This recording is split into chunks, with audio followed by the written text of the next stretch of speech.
ગાંધીનગરમાં ભૂકંપ સંશોધન કેન્દ્ર ખાતે ભૂકંપ વિજ્ઞાન પર 3 દિવસીય આંતરરાષ્ટ્રીય કોન્ફરન્સનું આયોજન કરવામાં આવ્યું। ઇન્ટ્રાપ્લેટ અને હિમાલયન ભૂકંપ વિજ્ઞાન થીમ પર કોન્ફરન્સનું આયોજન કરવામાં આવ્યું। વિદેશ અને દેશના ભૂકંપ વૈજ્ઞાનિકો કોન્ફરન્સમાં ભાગ લેશે।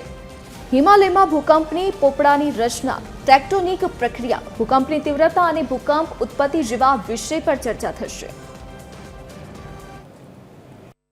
જાણો જેમ કીધું તેમ ગુજરાત છે એક કુદરતી પ્રયોગશાળા છે ભૂકંપ માટેની, કારણ કે આપણા આ રાજ્યમાં 5 પ્રકારના જે ઝોન હોય છે ભૂકંપના 1 થી 5 એ તમામનો એમાં સમાવેશ થાય છે। અને આપણા દિગ્દર્શક વડાપ્રધાનશ્રીએ આજથી જે 25 વર્ષ ભૂકંપ આવ્યો એ પછી આ આઈએસઆરની સ્થાપના કરી અને આજે વિશ્વના અનેક દેશોમાંથી જેમ કે યુએસએ છે, જાપાન છે, ફ્રાન્સ, ઇટલી, તાઇવાન એના તજજ્ઞો છે એને આપણે આમંત્રિત કર્યા છે। અને આપણા જે દેશના ખ્યાતનામ જે વૈજ્ઞાનિકો છે એને પણ આપણે આમંત્રિત કર્યા છે અને મને આશા છે કે આ 3 દિવસની કોન્ફરન્સ છે એ આવનાર દિવસ માટે ખૂબ જ